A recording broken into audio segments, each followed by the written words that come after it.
told I'm not. Entertain a motion to return from executive session. So. Sorry. Motion is second. All those in favor say aye. Aye. Aye. Any action on item 11? Motion to proceed is discussed. Motion is second. All those in favor say aye. Aye. All right.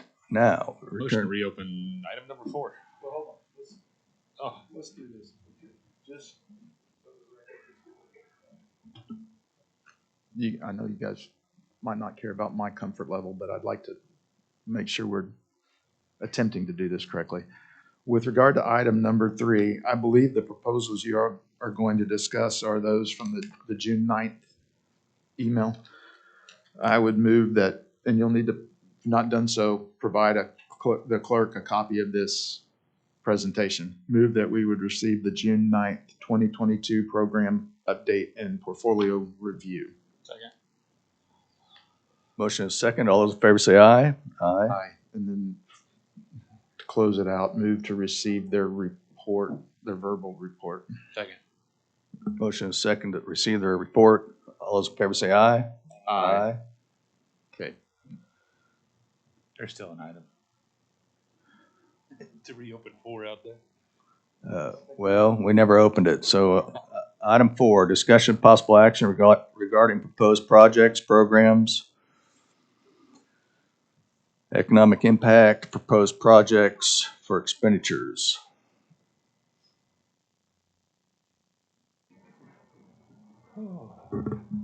Thank you for bearing with us in this. Can we get the Process. PowerPoint brought back up? Sure. Thank you. Perfect. So this is kind of where Stephen had left off. We just want to give everyone some understanding of what the PowerPoint's going to look like. We're going to have a description, which is just kind of a statement of the projects that we've received from departments. It's kind of a brief summary of what the intended project is for. We have categories. These are the eligibility categories. I don't want to startle any of our departments. Some of the categories have changed. We did ask departments to take a stab at what they thought would be the best EC. We've changed some of those based off guidance. The high-level overview is just some tick boxes that let you know kind of are they previously budgeted, ongoing costs, and things like that. We have our eligibility analysis, and you'll see in that box kind of how we have framed whether we think it kind of meets the guidance or not set forth by Treasury, and we have it highlighted, we have it cited. We can also pull up those things as needed. We do have it categorized into 3 colors. The green are the things we feel comfortable currently moving forward with. The red are the things we don't think are going to fall within the guidance. And then the yellow are the things we would like you guys to give us input on if you would like to continue pursuing or not. And then we have our next steps. You'll see that as well. Most of our proposals today are going to be in that first category of ready for P&G consideration. However, we do have a couple that are in the triage phase that we just need to work with departments a little bit more to get a better understanding of the programs.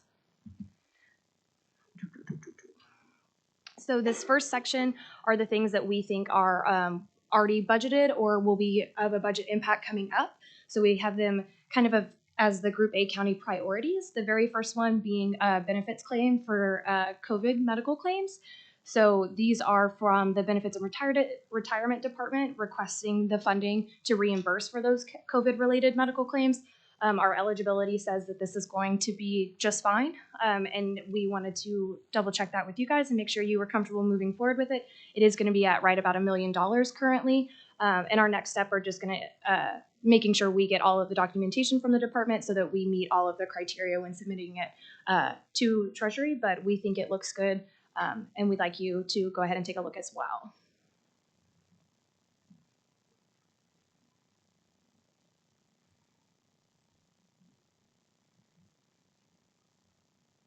I'm guessing we'll probably have to go through the list and then come back around. Okay, sounds good. If y'all are ready, I'll go next. All right. I can go back. Sure. So this is only the period, basically a 3-month period for the $1 million.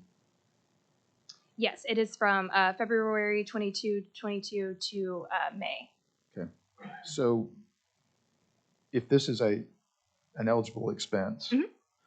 It would seem that what we might want to consider is to doing some type of projection based upon previous cost, looking back at what we've reimbursed with CARES, what we've got for these first 3 months, and setting aside that amount of money to be able to pull from. We can certainly work with the Benefits and Retirement Department to get what that would look like. Okay.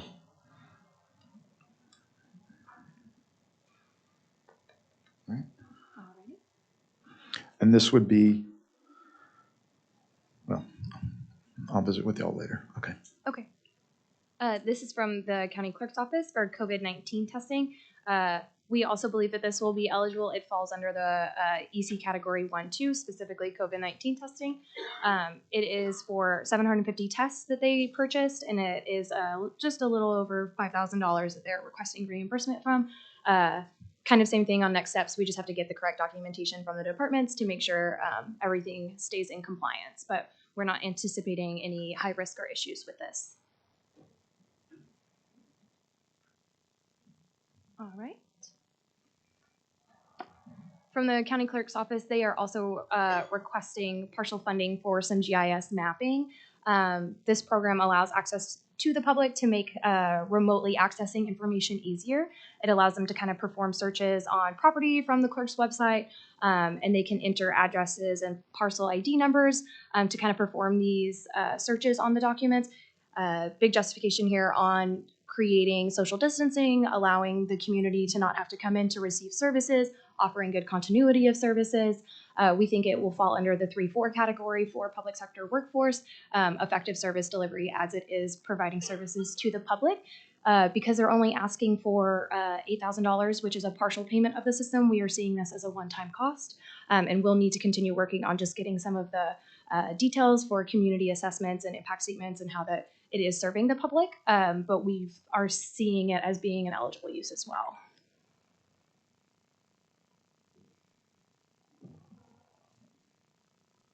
All right. This one is from county clerk's office regarding meeting room upgrades, and this was to make services more efficient for constituencies to be able to listen to audio and visual, kind of like they're doing today if they're listening into our conversation. So they're requesting reimbursement for some of those hardware expenses to make the room adequate for social distancing and accessing online. So wireless audio, video enhancements, and things like that. We again think it falls under the effective service delivery category. We want to make sure we get good documentation on the cost summaries, but it's looking like it's going to be about $86,000, and we do think it will, again, be an eligible expense.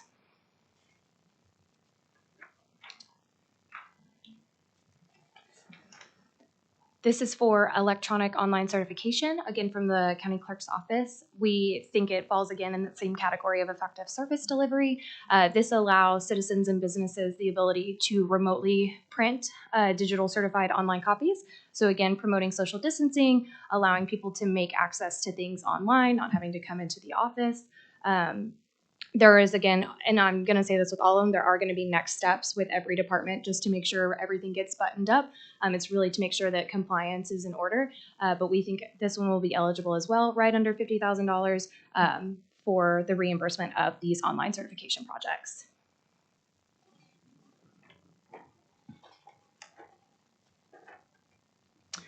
This is for virtual reality employee training. We have it in yellow because we have a couple of questions we want to make sure that we work back with the department on. Its eligibility is going to be dependent upon how the trainings are used. If these trainings are for employees and then they are using those skills to provide outward services to the public, we see it as being likely eligible. If it's for internal training, such as like a sexual harassment training or anything that's required through normal state statute, it may not be eligible. So that's why we have it in yellow. We are happy to continue pursuing and working with the department to get identification of what the trainings are for and then make another assessment of how it will be eligible or if it will be eligible for this particular program.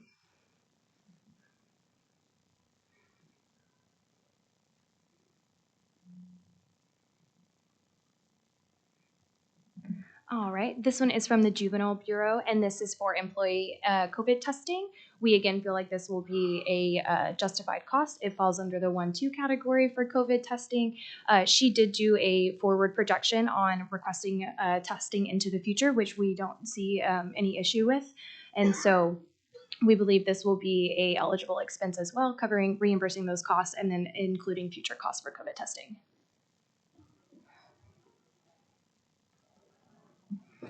So the next few slides we are going to touch on salary and benefits for a couple of different departments. This is again falling into our yellow category of kind of an uncertainty. Portions of these dollars are going to be eligible within this department and in other departments. We have to be careful because there is a specific Treasury guidance that has us state that the funding is specifically for activities that are apart from the typical pre-pandemic job duties. So in order to make that justification, we need a lot of documentation, we need a lot of support from our departments so that we can make that differentiation. Currently, most departments are asking for this funding across the board for these timeframes, and we're very hesitant on that, and we want to highlight that we're very hesitant on that. We want to make sure that we are highlighting the apart from activities. So this is something we do think partially will be funded, but we need to keep working on.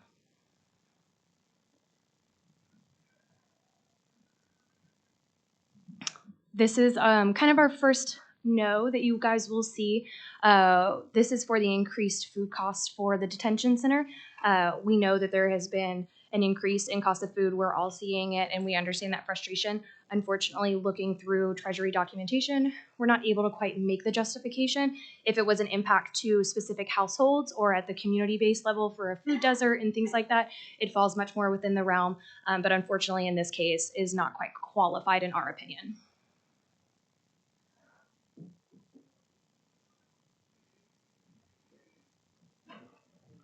So this again falls into our salary and benefits conversation, and it's the same that I stated before. We really just want to make sure that we're highlighting the apart from typical pre-pandemic job duties. So again, we do think a portion of this will be eligible, but like Stephen had said previously, big star on there that it's likely not going to be this full number.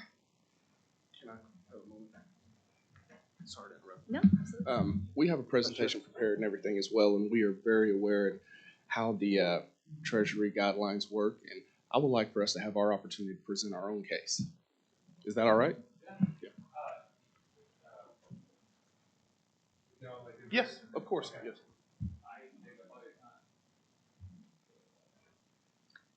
So the second one is the same thing, and we can certainly hear from the departments. That's why we have them here today.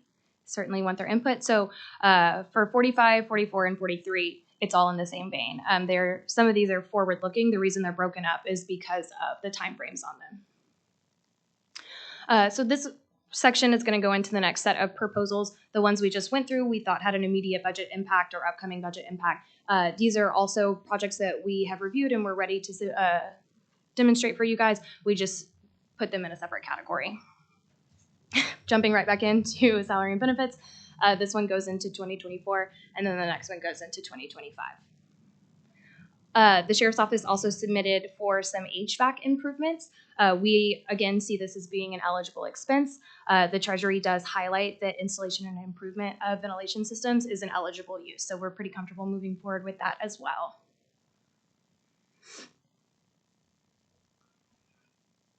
This is one we would like to keep working with the Sheriff's Department on. They're trying to put together a comprehensive community violence intervention program. It just requires quite a bit of documentation, especially since there are multiple, as you can see, there are about 5 pieces to this program.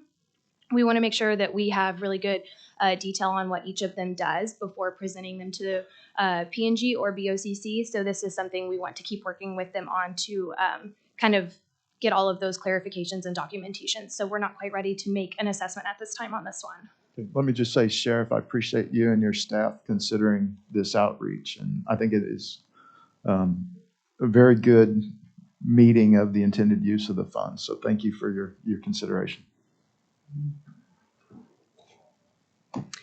This is for premium pay. We will have another one on premium pay as well. We are waiting on guidance from P&G. I know we want to kind of come up with a standard for a department, so we have not made an assessment on this yet either, but premium pay will be covered to a certain degree.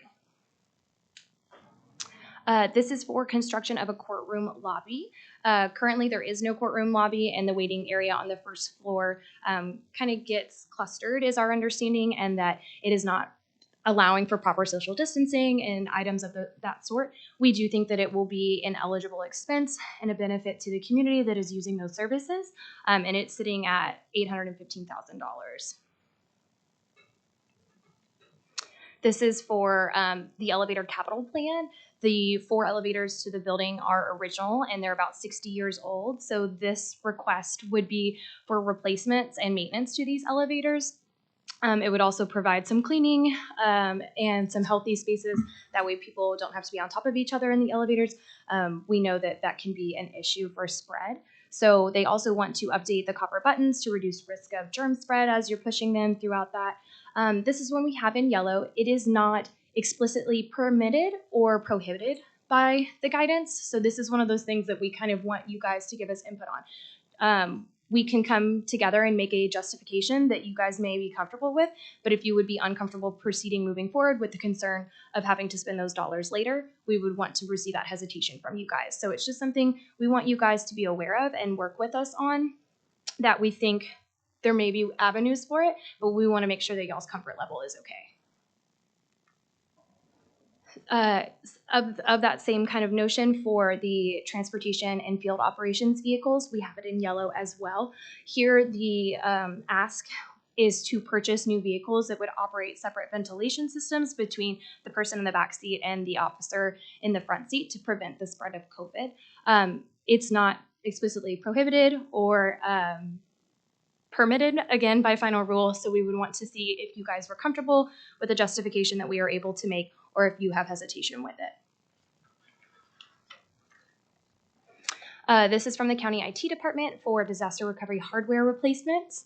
The funding would allow for replacing some end-of-life services and hardware at the backup location. We do think that as an administrative need, it will be considered an eligible expense. We're anticipating it being a one-time cost and just shy of the $225,000 number. The county clerk's office is requesting funding for the continuation of their live chat feature. This is just sitting at only about $9,000. We do think that it falls within effective service delivery. It is allowing customers to communicate remotely with staff and then allowing the staff to help and provide services from afar. So we do think that it will be eligible as well. We do want to note that we anticipate that this may be an ongoing cost that the county wants to consider, since there may be some sort of software that is required to continue payment on. This would be for the purchase of laptops for the county clerk's office. They're requesting funding to purchase 100 laptops to allow for remote work and continuity of business. As an administrative need, we do think that it falls within the eligibility criteria and would be at about $120,000 for the 100 laptops. The county clerk's office is also requesting air purifiers. We do believe that this falls within the prevention in a congregate setting. It is going to kind of embody that installation of improvements in ventilation systems. It's all in that similar vein. So we do think that it would be an eligible expense. They have it broken up into 2 different types of air purifiers. So that's just something to be aware of. But we do think that they will be eligible, and we're anticipating it as a one-time cost. This is for a bandwidth project. So the funding would be to increase the broadband. The bandwidth project's aim is to increase data between the primary data site and the secondary recovery site. We do think that it will be an eligible expense as well. It sits right at $90,000. The county clerk's office has a citizen participation and engagement model that they are working on. So this project would involve connecting all of the online services together and then presenting them to citizens through an online customer portal. We think that it does fall within the effective service delivery as well, since it is serving the general public in a way that they are able to access remotely. It meets some of the technology infrastructure improvements, and it will be at about $75,000. This one was requesting solar panels. Unfortunately, we don't see it falling within the guidance from Treasury. We do understand how it could be a benefit to the economy and how it can help our clean air initiatives and things like that, just not directly within the Treasury criteria for this set of funding.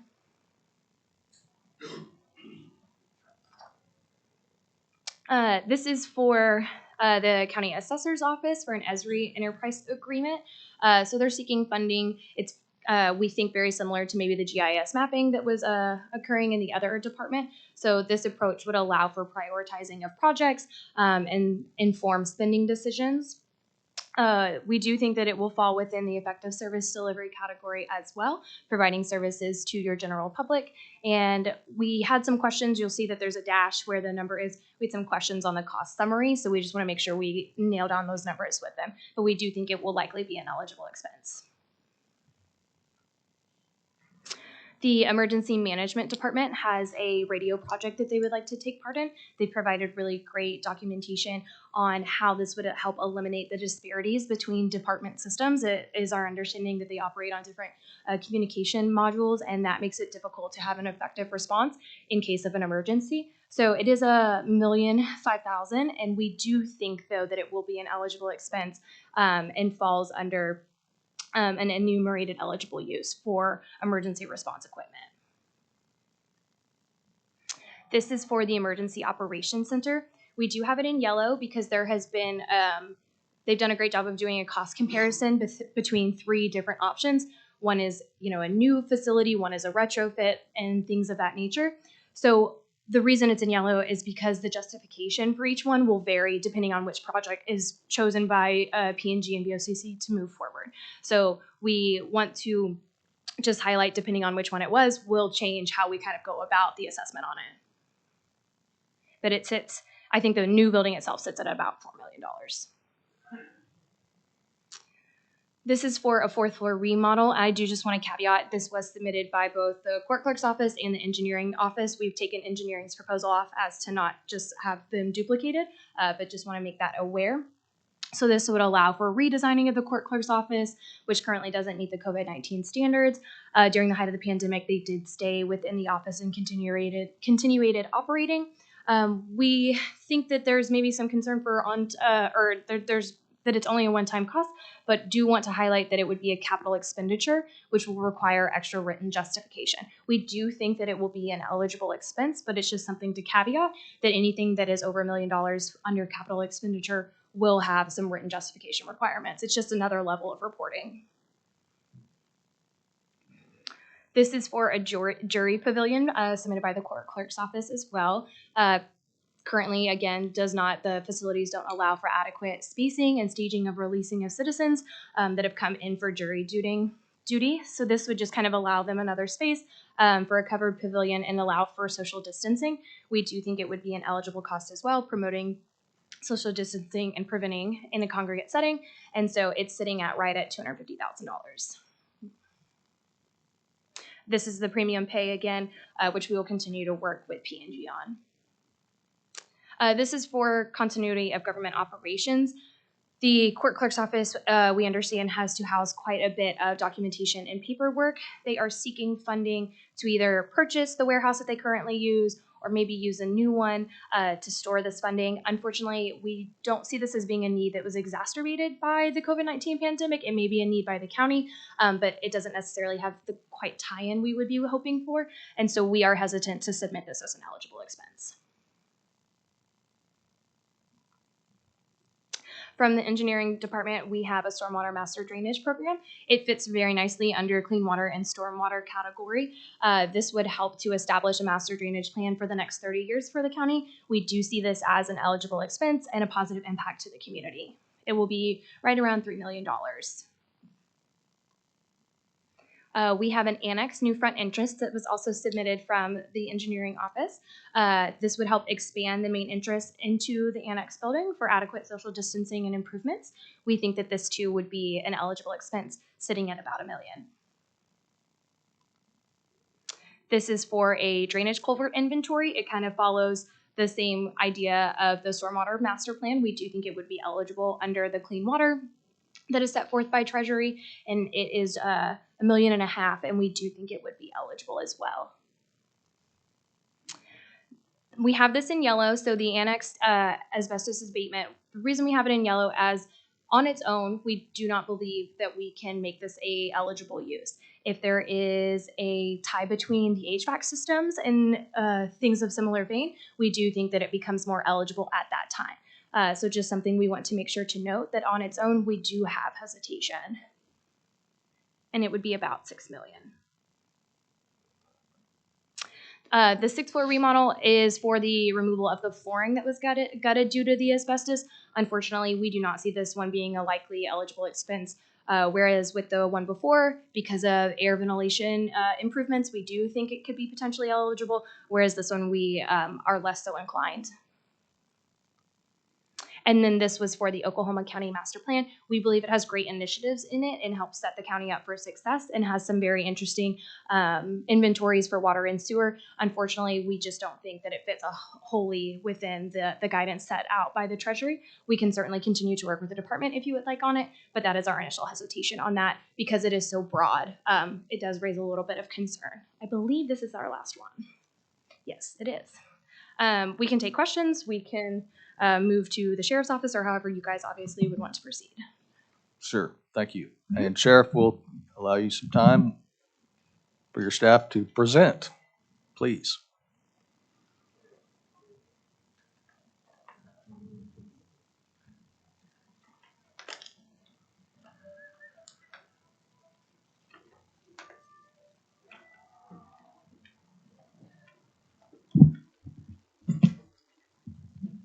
Thank you.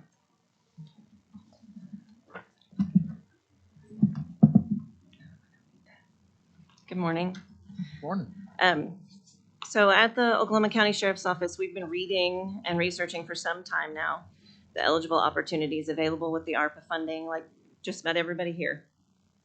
It can be overwhelming to figure out where to begin with something as broad and at the same time as regulated as this legislation. When Sheriff Johnson came into office, one of the seemingly simple but very impactful things he did was update the mission statement. The mission statement of this new administration gives everyone in the agency something to look to when making decisions, and that's exactly what we did as we worked on our ARPA requests. At the Oklahoma County Sheriff's Office, our mission is to be the foundation on which everyone in Oklahoma County may thrive by strengthening public trust and ensuring safe, secure environments through quality professional law enforcement. With our mission in mind and awareness that no matter how we all came to be here, we work for the benefit of the same people, the people of Oklahoma County. And with them in mind, we've developed 4 application types. Danielle went over some of them in keeping with the ARPA guidelines. Our salaries and benefits coverage, air quality and COVID-19 HVAC improvements for our Midwest City substation, premium pay for our deputies, and community violence intervention program investments.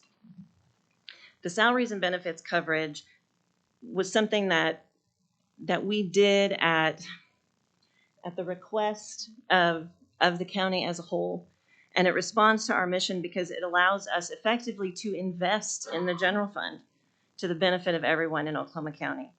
Over 80% of the employees eligible for salary and benefit coverage from the sheriff's office are paid out of the general fund.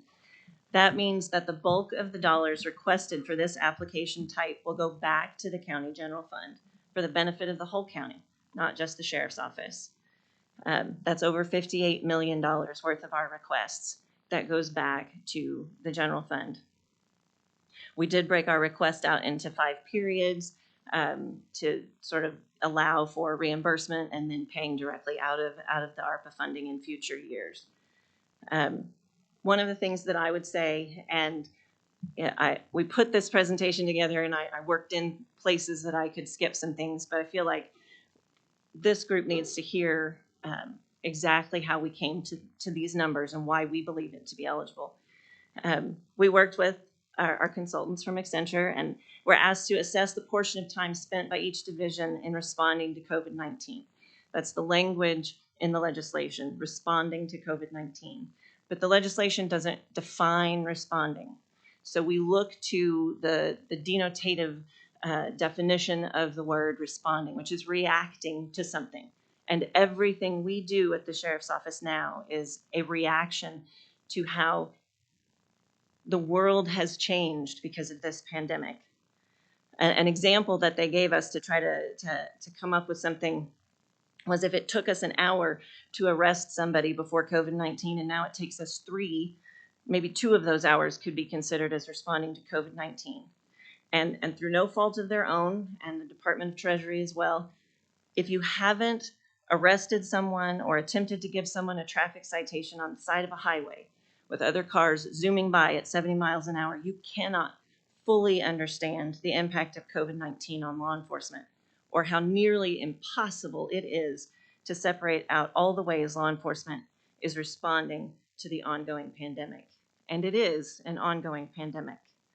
The Police Executive Research Forum, that refers to themselves as PERF, a nonprofit organization founded in 1976, so not a fly-by-night organization, they've been around for a minute, for developing national policy guidance and information about best practices, published last December a report on how COVID-19 has impacted the industry of policing, titled Lessons from the COVID-19 Pandemic, What Police Learned from One of the Most Challenging Periods of Our Lives. The executive director of the agency says in his introduction to the report that the reason a pandemic would be a police problem relies in the answer to this question. Whenever anything bad happens, who do people call? The local public health agency?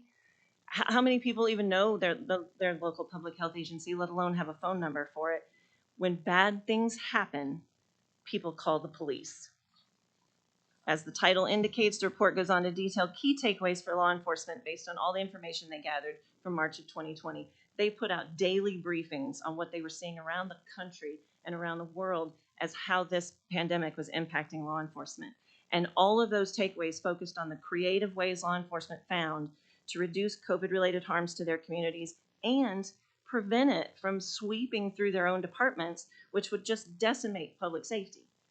They discussed such things as domestic violence during the COVID crisis, protecting the elderly, getting out CDC guidance internally, officer wellness during the pandemic, engaging with the community while social distancing, fraud and cybercrime during COVID-19, communicating with immigrant communities. I mean, it just goes on and on. Every day they put out something. And among other things, how the pandemic has affected speeding and traffic safety. Most law enforcement agencies, including some local agencies, and I won't name them, changed their traffic citation policies during the height of the pandemic to focus on only the most egregious violations in order to reduce COVID exposure. Many agencies across the country are on record that traffic volume decreased in their jurisdictions during the pandemic, but motor vehicle accidents, including fatalities, increased because those drivers who chose to be out on the road chose to increase their speeds to dangerous levels. This takes me back to how to quantify what percentage of our time as a public safety agency is spent reacting to COVID-19. A patrol deputy might pull over a speeding driver, and it might not significantly take any more time to give them a ticket. But based on the statistics coming in from around the country, would that driver have been speeding if not for changes in policing, the changes in traffic patterns, all due to COVID-19? This pandemic has fundamentally changed the way law enforcement reacts to every situation in which it's called on to help. And we respectfully submit that, as legislation requires, easily more than 50% of the work performed by our deputies and the staff that directly support them in our Judicial Services Bureau, our Field Services Bureau, and Training and Fleet Divisions is in response to the COVID-19 pandemic. As such, 100% of their salaries and benefits are coverable with the ARPA funds. That's our position on the salaries and benefits. When it comes to HVAC, as Daniel said, it's an easy one. It was covered under CARES. It's covered under ARPA, and we don't need to really get into that. But I then go back to premium pay, and I know as a county we want to come up with an equitable way to work that. But I would just remind this panel that the impact on our individual deputies and their families in providing quality professional law enforcement cannot be understated. Even more so during this pandemic, when our mission never allowed our deputies and their support staff to work from home or avoid public interaction completely. Our deputies continued to serve the residents of Oklahoma County while simultaneously making internal process changes to prevent COVID from impacting our department to an extent that would compromise public safety. Since we last came before a board and requested funding for an updated COVID-19 response plan, the number of Oklahoma law enforcement personnel who have died as a result of complications from COVID-19 contracted while on duty has more than doubled.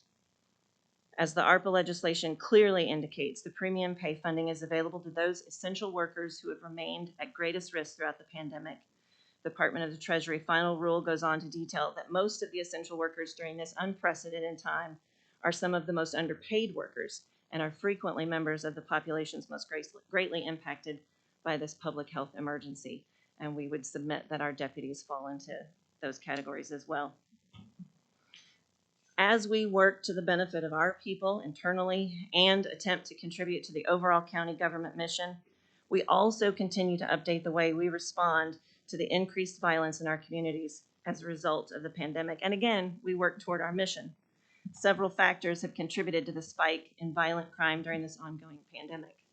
Social anxiety, economic uncertainty, mental health concerns, backlogged criminal justice systems, jails not accepting arrestees for low-level crimes, and the Department of Corrections' early release of inmates to ease population numbers at the height of the pandemic.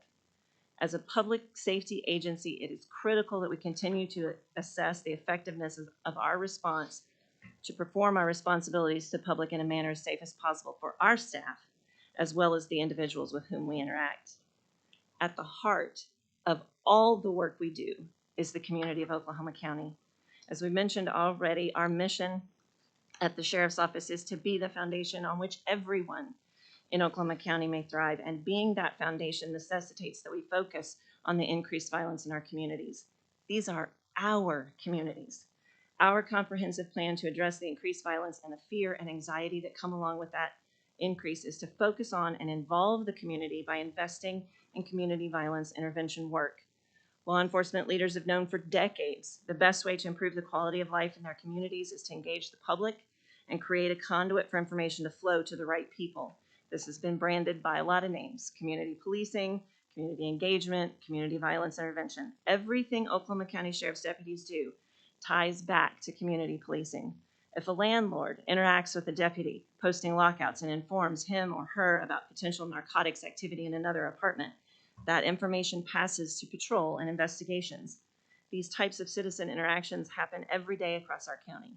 In addition to those, in one of our recent team connection meetings that we have every other Friday with the entire agency, we had a sort of a shout out come in from the community about a deputy who stopped at a home building site, and there was a couple there. It was their home, and they had stopped by in the evening, and the deputy wasn't used to seeing them on patrol, knew that it was a new build site, and stopped, introduced himself, talked to them, and they sent in an email to the sheriff thanking him for that connection to the deputies in their area. Better equipping our field deputies will allow them to perform their jobs more safely, more efficiently, and more frequently, and contribute directly to the agency creating a safer Oklahoma County. The requested American Rescue Plan Act funding will go directly into these ongoing community violence intervention works and programs of the Oklahoma County Sheriff's Office, and the 5 that Danielle had on her slide, in case you couldn't read them. Agency-wide community policing, which we've sort of just discussed, our school resource officer program, which is crucial right now, especially in light of everything that's been happening. The triad program, which is in response to our older population. Interagency coordination, which better connects us with the other law enforcement agencies that exist within our county. And re-engagement of our Citizens Advisory Board. We submitted with our application a study, as the legislation requires for community violence intervention. You have to have some sort of scientific study to be able to point back to, and there are ample studies about community violence intervention. The one that we included with our application was published by the National Academy of Sciences of the United States of America in 2019 on the effectiveness of community policing on establishing trust and cooperation within a community, and that's what we'd like to do. I do have more details on those specific programs if you want me to go into that, but I also don't want to eat up everybody's time. Happy to answer questions or go into those details if you want. I would just say one last thing before we go off into that. The impact that these investments that we've asked will have on the sheriff's office and through us on the people of Oklahoma County is more than just a number. These investments bring us together with the community as we all continue to deal with the ongoing pandemic. They allow us to build relationships within the community that will make handling any future struggles we cannot possibly predict, just like we could not have possibly predicted COVID-19, easier to deal with as a team. As Dr. Ampad, the Associate Professor of Epidemiology at New York University School of Global Public Health reminds us, a pandemic is a worldwide epidemic, so it's not going to be over until it's over everywhere. And we respectfully request your support of our applications. Thank you. Is it possible for you to, that was a lot of information. Is it possible for you to provide us a copy of your comments so that we have that in the event that some of these programs would need justification? Absolutely. We're ahead of the game. Okay, thank you. Great job. You make the sheriff look good.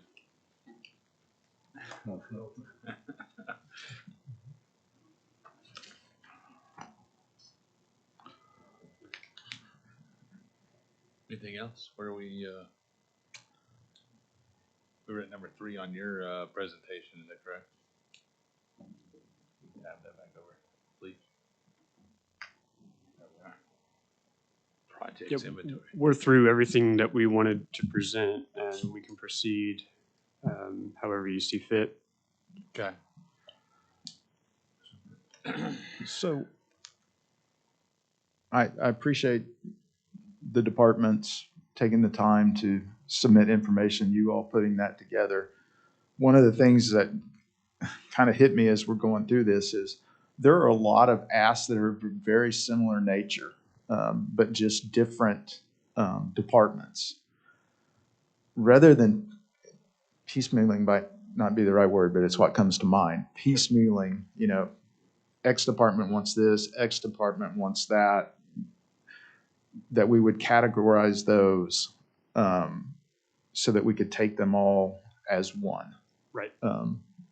As we're moving forward. Yeah, absolutely. We're looking for opportunities as these are coming in to combine, you know, when it comes to submitting the reports to Treasury, we'll look for ways to combine projects where it makes sense to do so.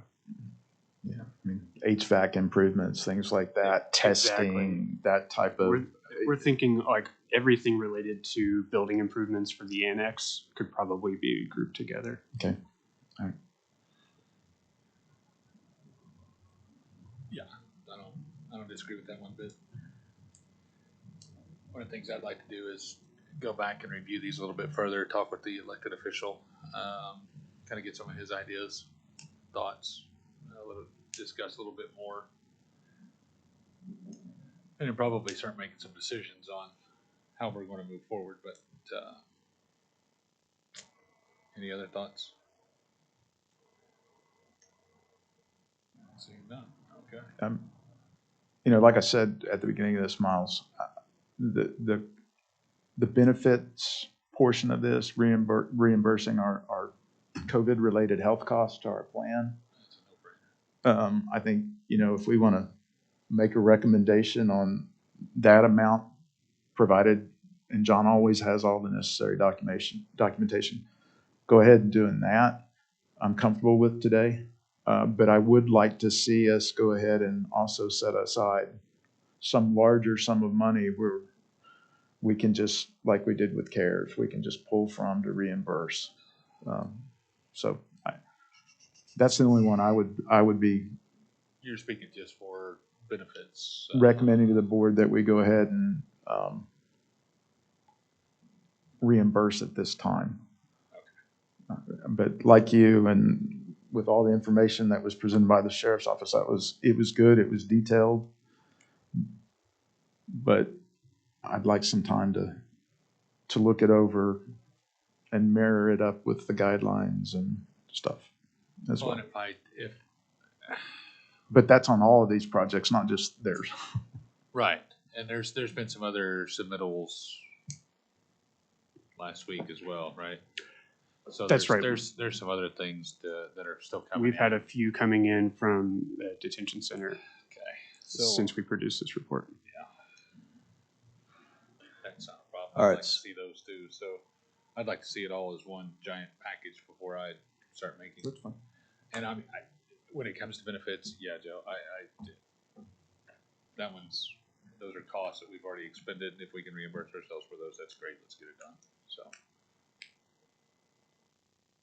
and that money just goes directly back into general fund. So Goes back into benefits. benefits. So that we are not pulling from general fund in the event that we're hit with cost There you go. increases. Thank you. If you'd like to. All right. You're willing to entertain that item? Were there any other green listed items that you guys were comfortable at moving forward? On your projects inventory here, is there a next slide? At the beginning, we have all listed. That's what I was wondering.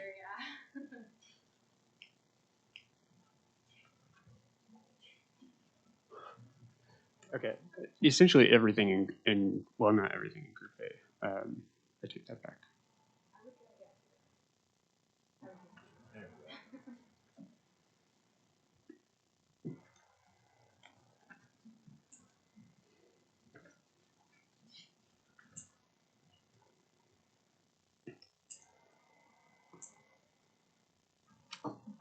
This is meant to be Something the else? high-level roll-up, but there are a few other pages of this. I can click down to the next ones if you want to look through them. So, in the future, can you get that to the clerk a little early so she can go ahead and get that on there, because we can actually sit here and scroll through it Oh, sure. instead of each individual having to ask you to bounce back and forth. So, Okay. I just think it'd be easier on you. Sure.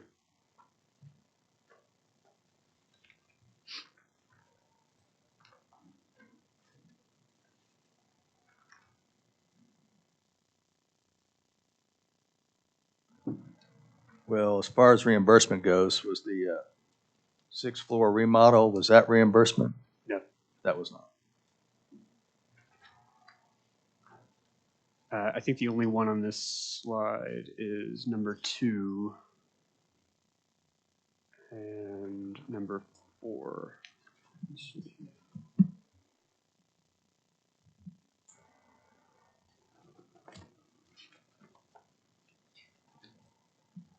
No, not number 4. Just number 2 here. And this one had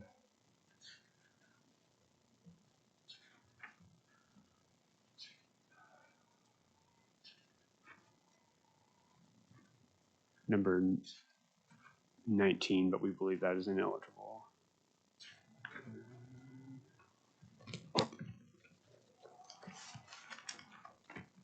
Number 36, for sure.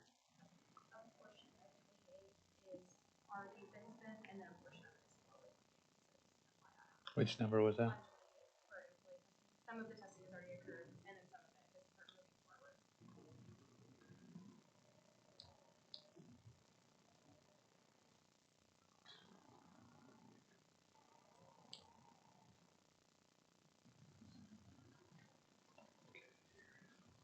Okay.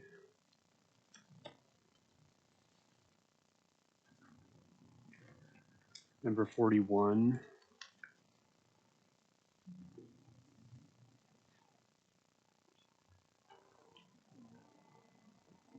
'43, 44, and 45.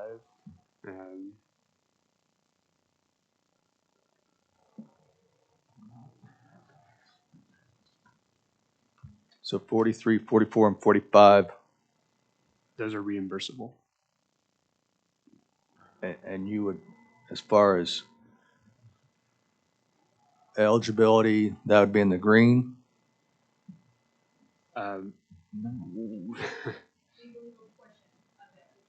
At least a portion of it. We believe there's more work to do in terms of connecting the dots and demonstrating the portion of time spent in response to COVID. I may be mistaken here, but for instance, 43, 44, and 45, those, us not taking action today or making a recommendation today does not impact the ability of that department going into the new FY. Is that correct?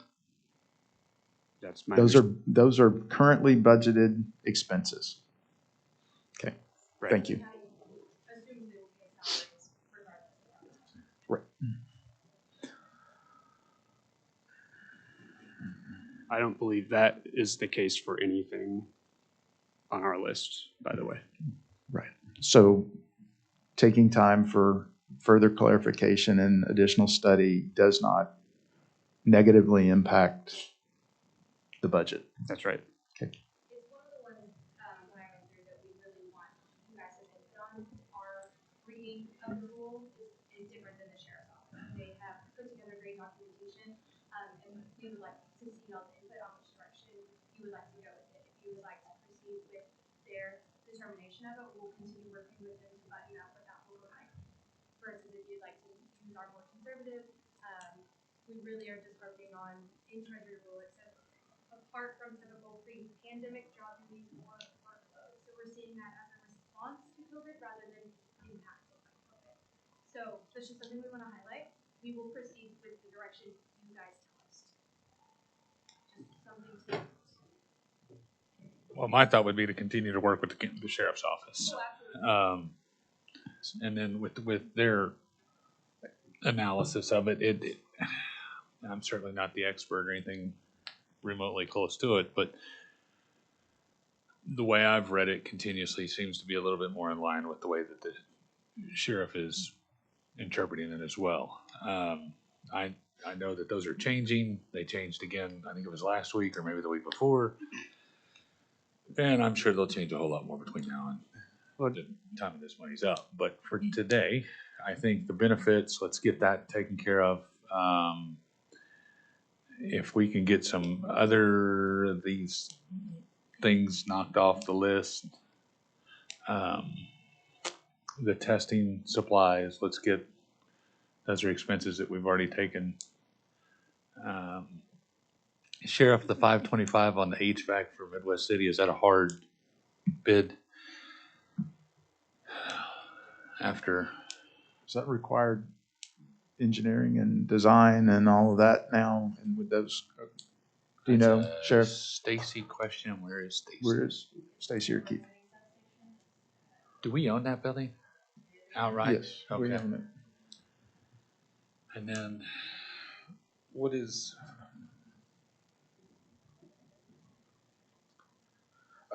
Is it statutory on that one? I know roofs, once we reach a certain threshold on roofs, is there something on HVAC for threshold?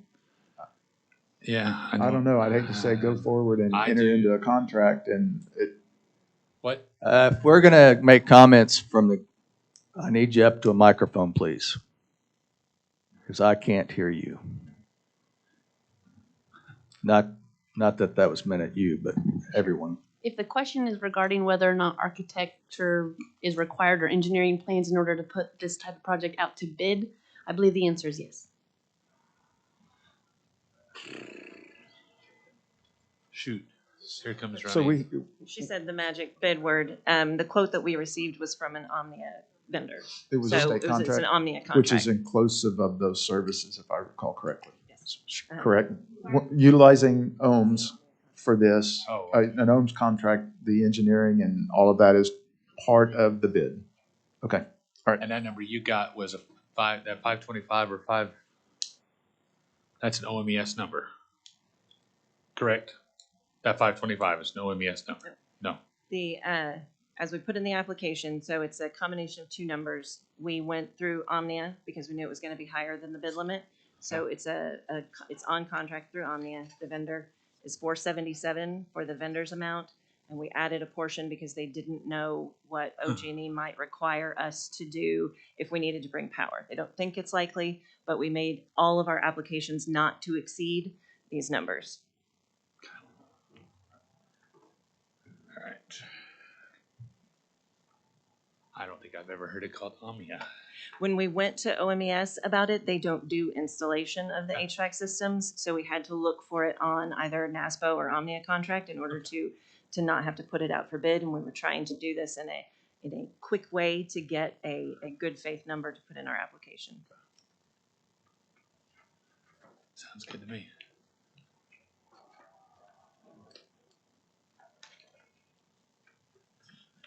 So,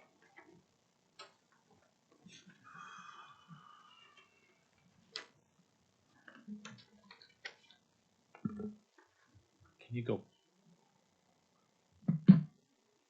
Forward? backwards, please? Probably to the, Okay. So let's cover if you'll give me the number on the benefits. the number on the benefits is, I got it, Miles. Do you want to? Do you want? Yeah, let how me do we make wanna the do motion this? on Do we that. want to do this as? I want to take the them number individually. and the requested amount? I can, If it's all in the category of recommending to proceed forward with it, yeah. Here it is, number 70.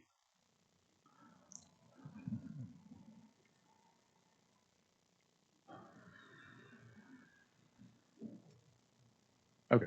So with regard to item 4, my first motion would be to recommend to the BOCC the reimbursement of COVID-related medical claims to our benefits fund. That would be project number 10070 in an amount of $1,008,441, covering the time period of 2/22/22 through 5/30/2022, with the appropriate documentation submitted by the Benefits Department to defend the claim and the reimbursement. Second. Motion and second to recommend approval of this item. All those in favor say aye. Aye. Okay. Additionally, I would recommend that we make a recommendation for the board to approve. I've lost my page.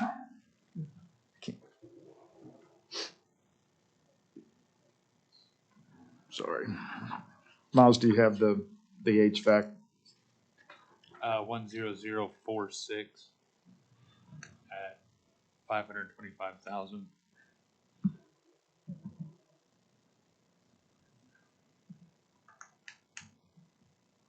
Okay, right. Go ahead. I'll second. Okay.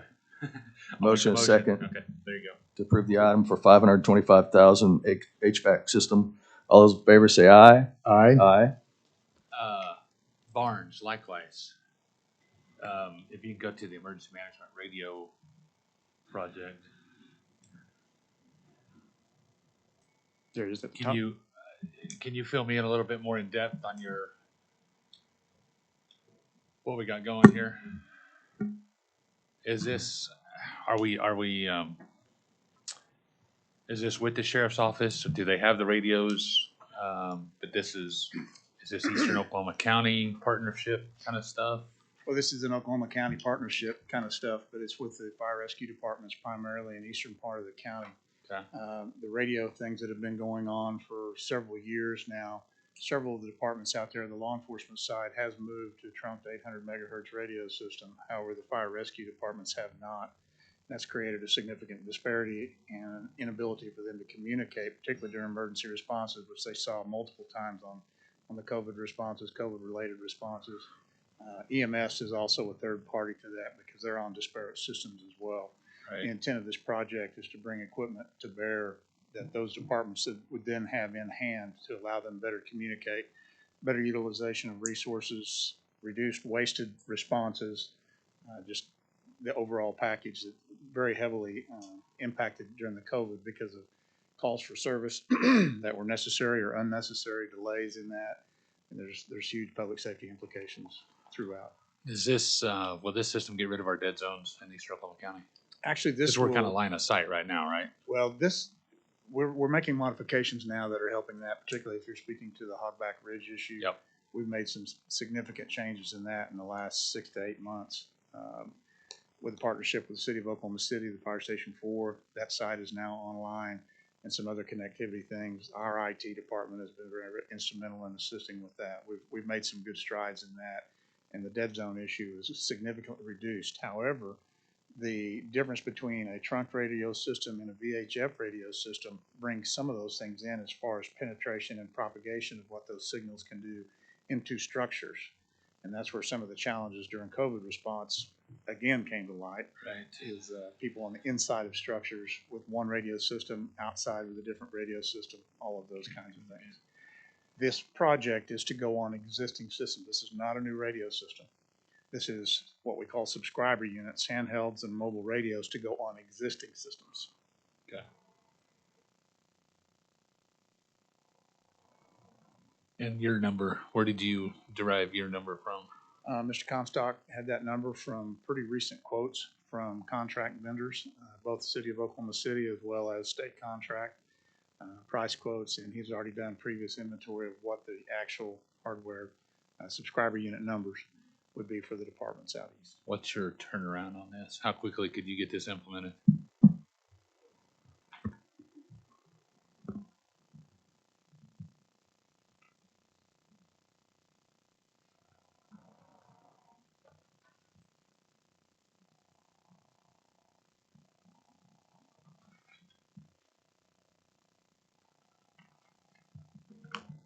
If I can get the right paper, I just happen to have that information here.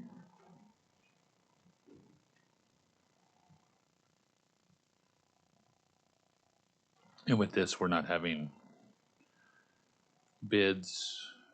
Now, at the end of contract Under prices that are contract. that are currently available. Perfect. I would say slightly hypothetical, but optimistic estimates on this, depending upon availability and shipping and all that kind of stuff. We're looking at probably, I'm going to say 2 to 2.5 months. Okay.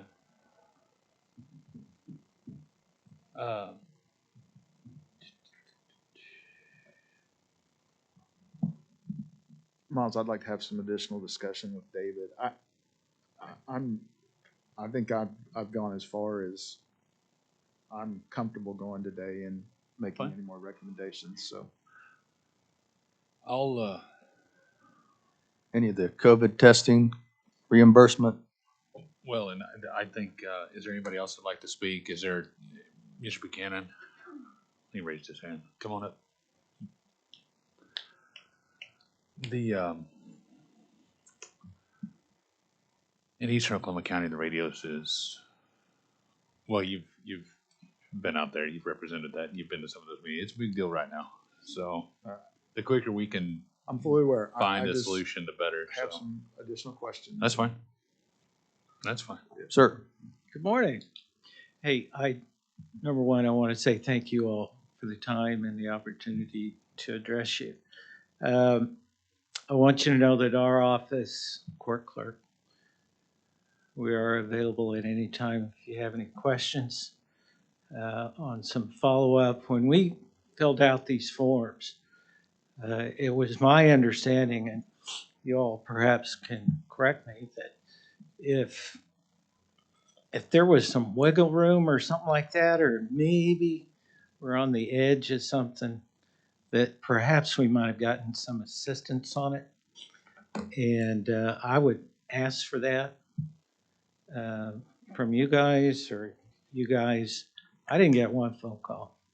I'm not sure about the rest of our staff, but I think we create a lot of foot traffic in this building, probably more than anybody else.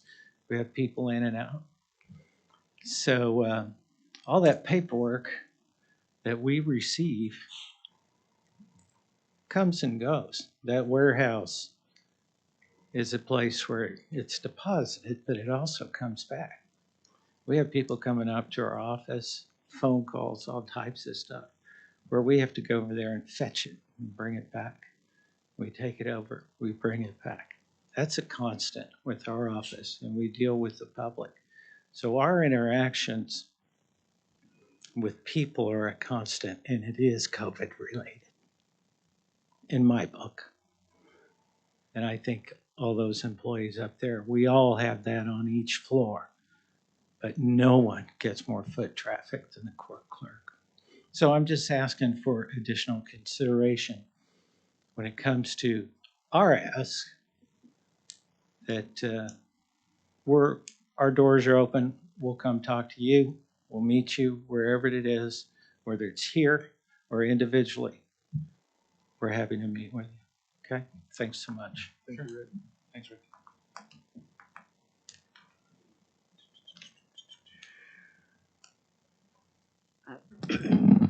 Good morning, I guess, still. Hello. The only one I'm going to talk about, based on the discussion that you all have had so far, is our request to reimburse COVID tests from December 2021 in the amount of $36.25, and we ask for an additional $14,500 to purchase the tests that we have projected we will need for FY23.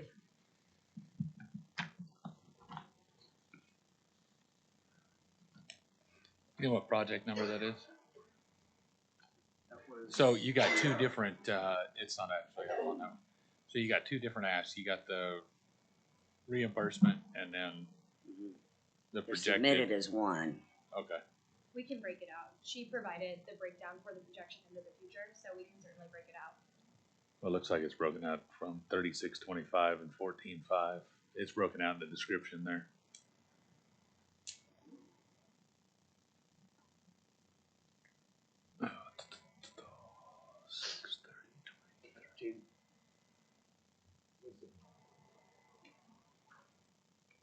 On some of these requests for reimbursement, I think we need to make doubly sure that we haven't previously reimbursed from some other source.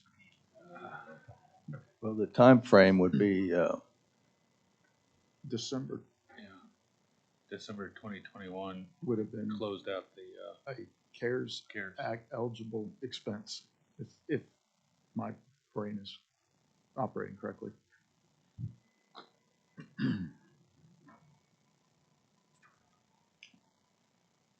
Jamie, was that an item that would have been asked of from CARES dollars? Or at that point, were we down to, Yeah, we were, sorry about that. I believe that purchase occurred like around New Year's Eve. So, I did not request it from CARES afterwards. I thought it was over in December. right.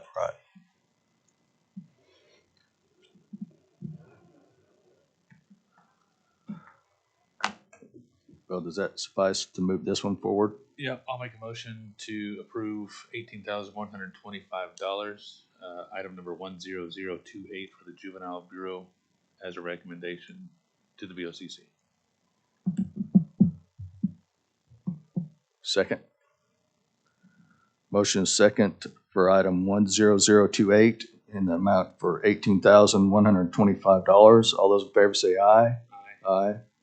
And Jamie, just so you know, if there's anything that we see between now and VOCC, because I'll double check it, and I'm sure Joe will double check it just to make sure if it was reimbursed or if there's anything, just be aware that we could strike the item on VOCC, and that goes for everything, I would imagine. And you received no supplemental appropriations for this? We can. Well, I just want her to be aware of the questions. Right. I just want to make sure. Right. Because if she got our supplemental appropriation, then perhaps it's more appropriate that it's reimbursed to the general fund. But Yes. Yeah, actually, on the 3625, I assumed that would be reimbursed to the general fund. But on the 14.5, that is a new request for testing for FY23. And it was in my budget request. and Well, that let me, wasn't funded, Cody? So that was in your budget request upcoming. Mm-hmm. And funding that, we can still pay for these through these funds. And if we have funded it, Cody, did we fund this through our next budget? And if we did, that money could go straight back into general fund, just like the 3625. Excuse me, the only thing that, that we know so far, Cody, if I've missed out, it's the food cost increase. Everything else stays the same until September. Yeah, we kept their budget flat. We didn't give money into their account for this testing. Okay. Because we talked about using ARPA money for this. My suggestion would be, instead of each individual office putting money in there when we don't really know what those expenses are going to be, is that in ARPA, similar to what we did with the CARES Act, is set up some sub-accounts. We do one for employee benefits, like what was mentioned earlier. We stash some money in there to pay down on employee benefit claims as the year rocks on. And we do the same thing for PPE and COVID-related expenses. So then Ms. Overstreet, if she needs to pay for testing, order tests, then she could come to this group and say, hey, you know, we've got a sub-account that has $100,000 in it for COVID testing.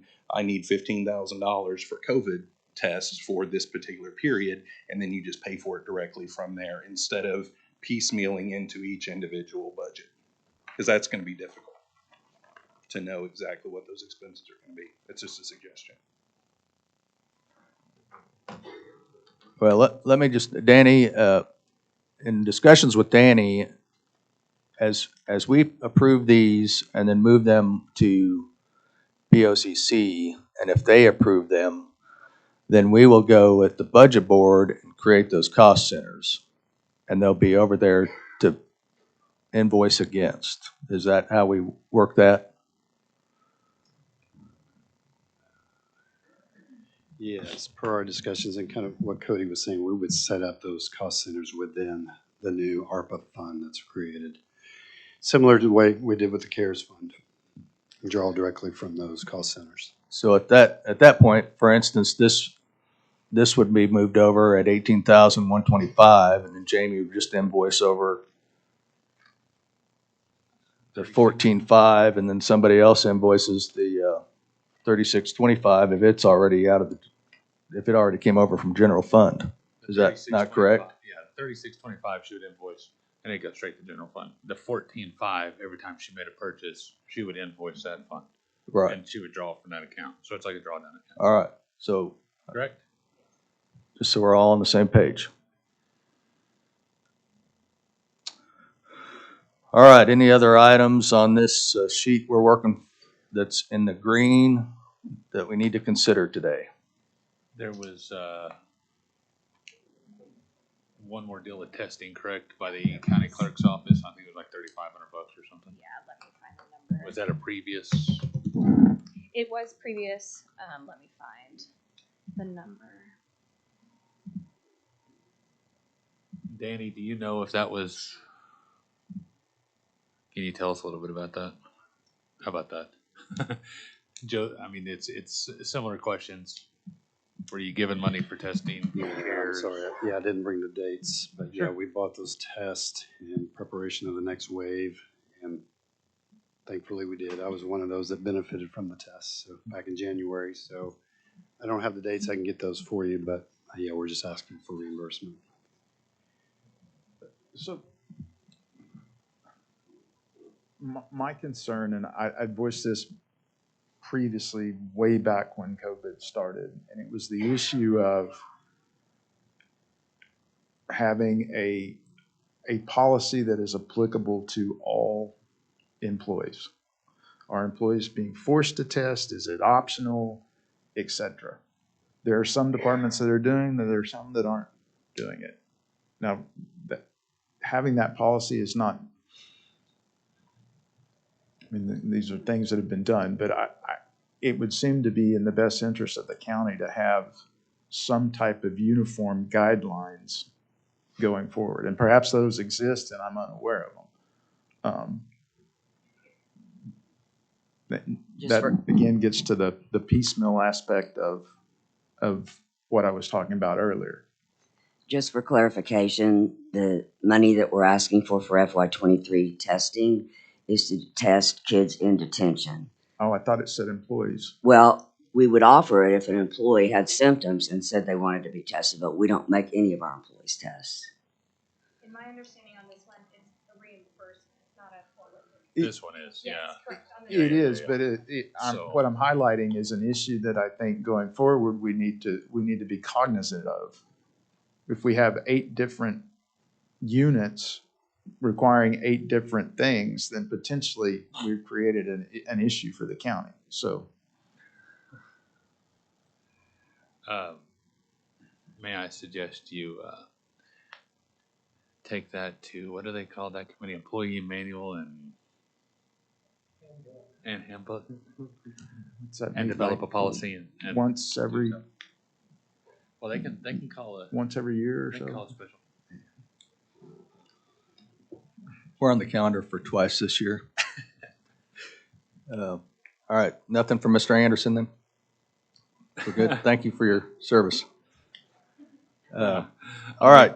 Yeah, bear with Did me here. we, so did we decide to reimburse or are we going to wait on this one? Yep, I'll make a motion for 10036 to be recommended to the Board of County Commissioners at the amount of $5,437. If there's a book. Second? Okay, item 10036 in the amount of $5,437. All those in favor say aye. Aye. On the previous motion regarding juveniles item, I don't believe I pushed my button, so I'll say yes. And these are all with the understanding that the appropriate documentation will be submitted, correct? Yes, sir. And we've got 2 more steps, if I recall correctly, to go through, so. All right. Sorry, Lots of Cassie. checks That and was my fault. balances here. Hmm? Lots of checks and balances here. All right, any other items that we believe we can move forward today or we continue to reveal? I don't think so. Anybody got anything? That's a negative. Okay. All right, any, what item was, item 4, any other discussion? All right, any other action? All right, item 5, any action there? Not unless there's something on the revenue replacement, because I think that's the only approved thing at this point, and the administrative costs. This item is to discuss ongoing projects or programs. Okay, no action at this time. Item 6. Yeah, so this is the item that we had on last time, and our consultants weren't here with us. And this item really is just essentially mirroring the language of our scope of work that's in our agreement, and it is asking them to analyze and present to the BOCC what projects and or programs might best benefit the citizens of Oklahoma County within those 7 categorical items that are above, and to report back to us those potential projects and their impact, cost, et cetera, by July 1. And that can be an update. It's essentially restating what's in the contract, but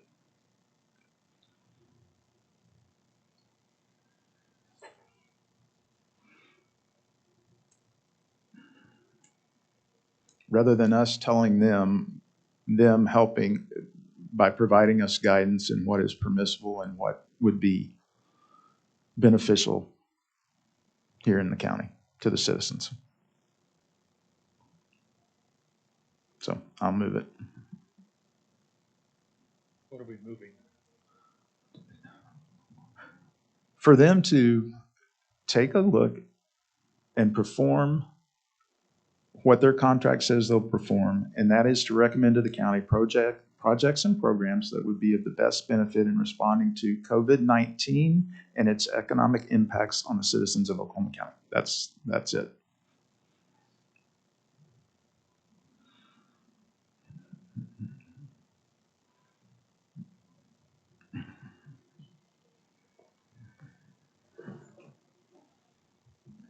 So if it's, you're just wanting to I'm wanting them to, restate what's in.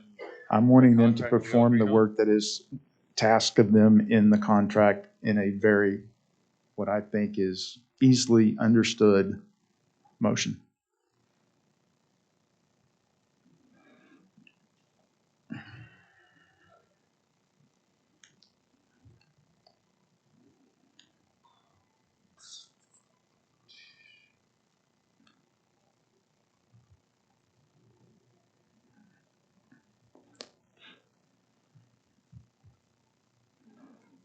So, It's 6-1, half dozen the other. For me, it's already in the contract, so. But it's not being done. And it's been asked and asked and asked.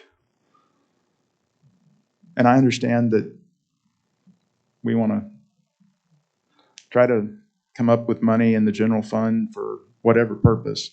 But while we're doing that, I think we can also begin to look at ways that we can spend money in the community for the intended purposes of the law.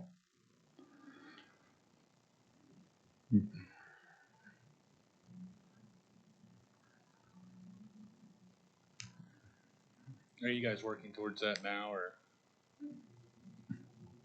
I'm just curious if you need a motion to follow Yeah, the contract. So, I mean, the direction we've been given so far was to prioritize these internal county government proposals, and we've been working diligently on and heads down on those things. There's a lot of analysis that goes into that, a lot of combing through the text of the final rule, other Treasury documentation.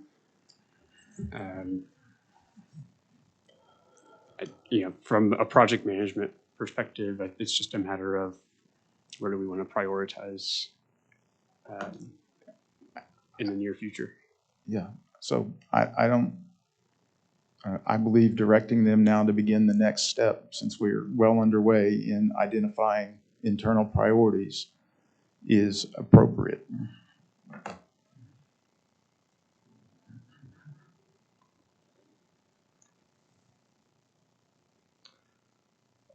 well, I believe we are moving towards that. It's just a matter of when we finalize all our internals, we'll know how much more money we have left to work with. I'm not comfortable at this time. Well, I would counter that with, if we're not able to know what the needs are within the community and what money we might not have because we spent it all on ourselves, then we might be doing disservice to those that the money was intended to help. To me, it's, can we walk and chew bubble gum at the same time? I think they're capable of doing that. That's all this is saying.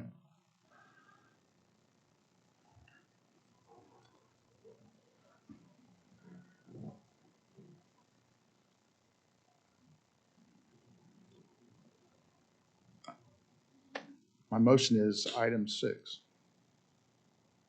To instruct them to do as item 6 reads.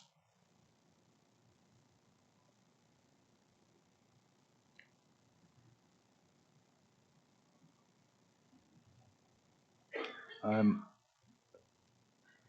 guess I'm gonna have to review House Bill 2233, but Oh, I can tell you what it says. It says, notwithstanding any other provision of law, that the Board of County Commissioners can expend emergency funds, ARPA, CARES, et cetera, or any funds received in the future in accordance with the federal law and federal guidelines thereof. I know what it says. And it's effective July 1.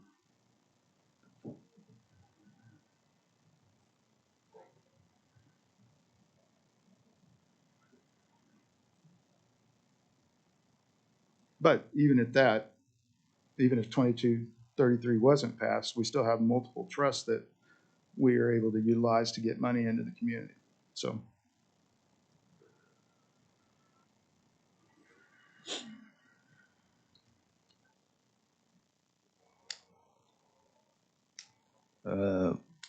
Motion dies, lack of a second.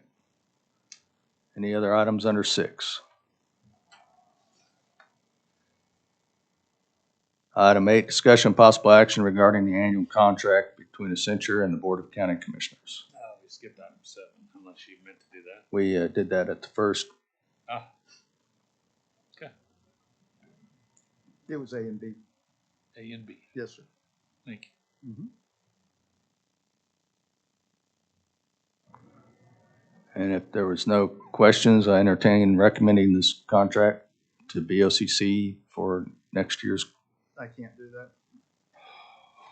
that. I would like time to review the provisions again and make suggested alterations.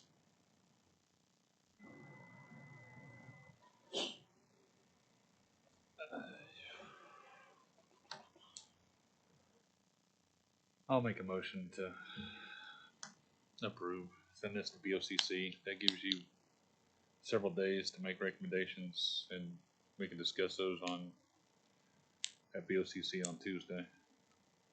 Or you can discuss those with Accenture in between now and that time. So your motion is to move the contract forward to BOCC? Correct. I'll second. Motion second. All those in favor say aye. Aye. No. Ayes have it. Item 9. This item was included within some of those things that were submitted and you've begun to work on.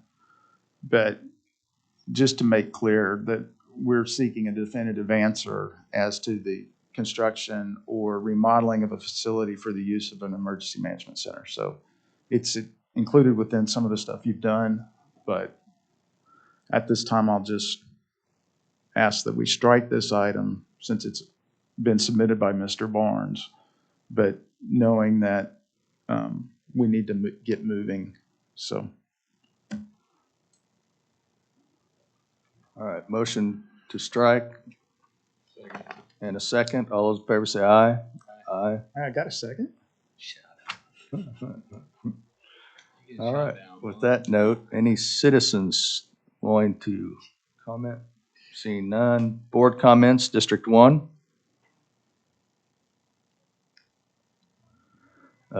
District 3. Nothing. Just want to thank everyone here today working through these applications, and more to come. Any new business before this board? Seeing none, entertain a motion to adjourn.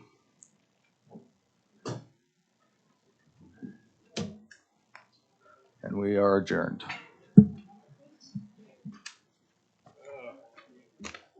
We had to leave on some